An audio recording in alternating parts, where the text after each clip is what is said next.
एक ही बार में ताड़का का काम खत्म कर दिया। अब इधर ब्राह्मण विश्वामित्र भी पहचान रहे हैं तो प्रभु वास्तव में अब विश्वास हो गया पार ब्रह्म परमात्मा भी शंका थी थोड़ी, क्योंकि छोटे से अब ले जाकर के ब्राह्मण विश्वामित्र महाराज अपने आश्रम पर पहुंचे और आश्रम में प्रभु राम लक्ष्मण जी को विद्या दिया। और विद्या कौन सी है? बला और अति बला। उस विद्या से होता क्या है? ना तो व्यक्ति को भूख लगती है ना प्यास लगती है और हमेशा शरीर में तेज बना रहता है। तुम्हारा विद्या दिया कि जाते लगे ना क्षुधा पिपासा, अतुलित तन बल तेज प्रकाशा। हमेशा शरीर में तेज बना रहता, बल बना रहता। अब इधर सायकालीन बेला व्यतीत हुई, रात्रिकालीन बेला हुई। गुरु विश्वामित्र महाराज विश्राम किए, प्रभु राम विश्राम किए, लक्ष्मण भैया विश्राम किए।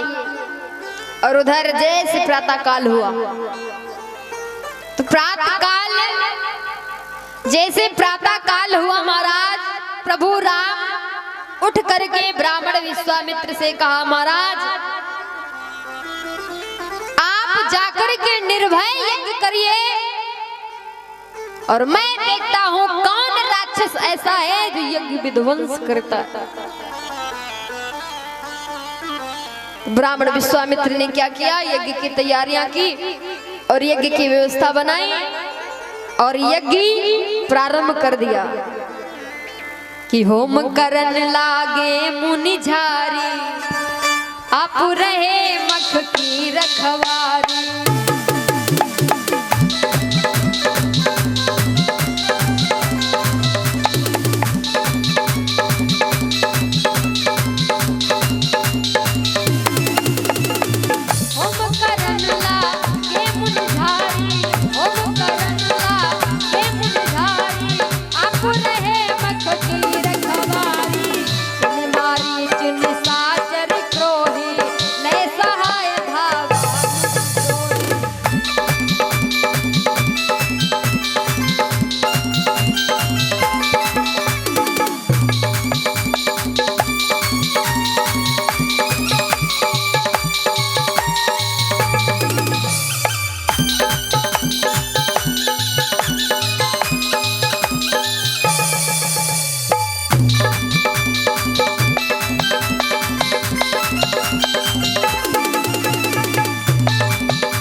ब्राह्मण विश्वामित्र महाराज होम करने लगे, यज्ञ प्रारंभ कर दिया और जैसे आहुतियां डाला, जैसे यज्ञ का धुआं आकाश मार्ग में गया, राक्षसों को पता चल गया कि यज्ञ चालू हो गया। और एकदम से सुबह हो मारीच वो राक्षसों का समूह लेकर के आकाश मार्ग से बड़ी बड़ी हड्डियां लिए, कोई बड़े बड़े मुंड लिए हैं महाराज, कोई कोई हांडियों में रक्त भरे लिए हैं यज्ञ में डालने के लिए, विध्वंस करने के लिए। जैसे प्रभु राम ने देखा एक तरफ मेरे प्रभु और एक तरफ लक्ष्मण भैया कि कौन सा राक्षस किधर से आता, तो देखा प्रभु ने क्या किया, मारीच को देखा, मारीच को प्रभु राम ने क्या किया, बिना फर के बाण मारा और जाके मारीच गिरा कहां, सागर के 7 कोस 7 योजन की दूरी पे। और योजन होता है महाराज 4 कोस को 1 योजन कहते हैं। 28 कोस की दूरी पे गिरा जाकर के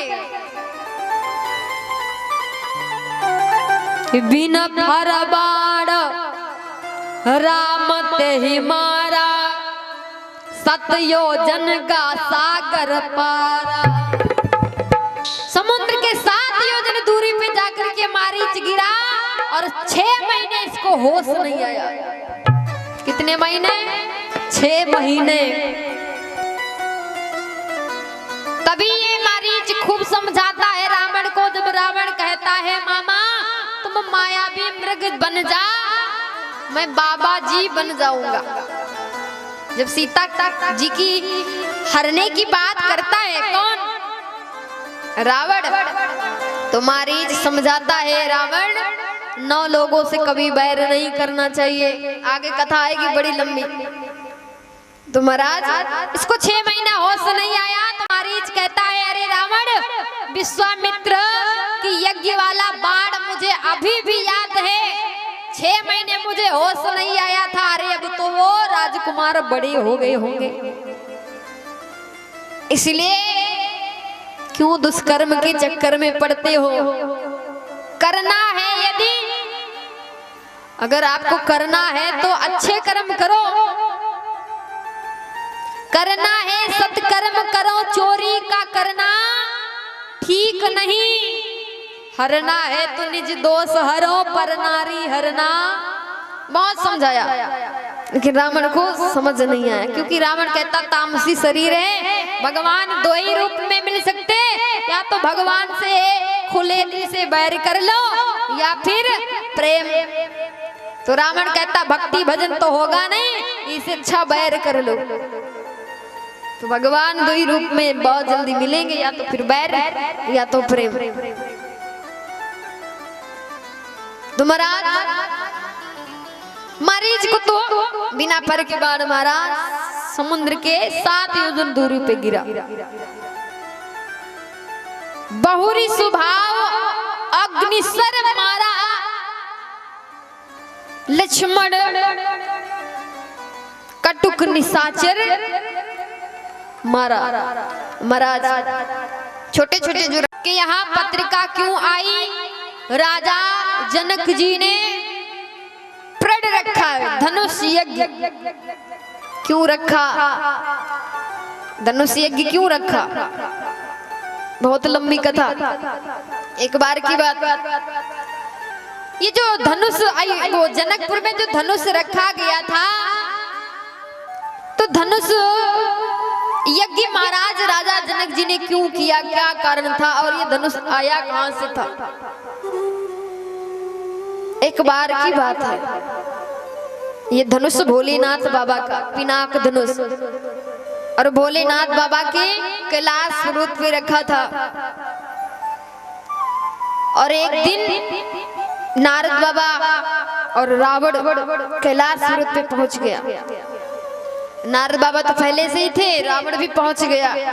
जब रावण पहुंच गया तो नारद जी उस धनुष को देख करके और रावण को देख करके मुस्कुरा रहे। एक बार धनुष को देखते और दूसरी बार रावण को। तो महाराज रावण विचार करता है, और रावण भी कोई ऐसा वैसा नहीं विद्वान था। तो विचार किया कि इस धनुष में ऐसा क्या है कि महाराज नारद जी मुझे देख करके और इस धनुष को देख करके हंस रहे। तो रावण थोड़ा दूर था, रावण देख नहीं पा रहा था कि धनुष कैसा है, क्या लिखा। तो महाराज रावण ने पूछा नारद जी एक बात बताओ, आप उस धनुष और मुझे देख करके मुस्कुरा क्यों रहे हो? तो नारद जी ने कहा कि रावण, अरे ये धनुष ही तेरा काल है। कहा क्या? ये धनुष मेरा काल कहा? कहा वो कैसे? कहा जो भी वीर इस धनुष को तोड़ेगा उसी के हाथों तेरी मृत्यु होगी। तो रावण विचार करता क्यों ना ये धनुष मैं अपने पास रख लूं, धनुष के पास किसी को पहुंचने ही नहीं दूंगा, तो तोड़ेगा क्या और मुझे मारेगा क्या। तो महाराज विचार करता ऐसे भोले बाबा देंगे नहीं, इसलिए पहले तपस्या करो, भोलेनाथ बाबा को मनाओ। और मैंने कहा था उस दिन भी भोलेनाथ बाबा बड़े सरल देवता। अब जा करके रावण तपस्या करने लगा। तो आइए आप सभी लोग भी भोलेनाथ बाबा को मनाएंगे, क्योंकि बड़े निराले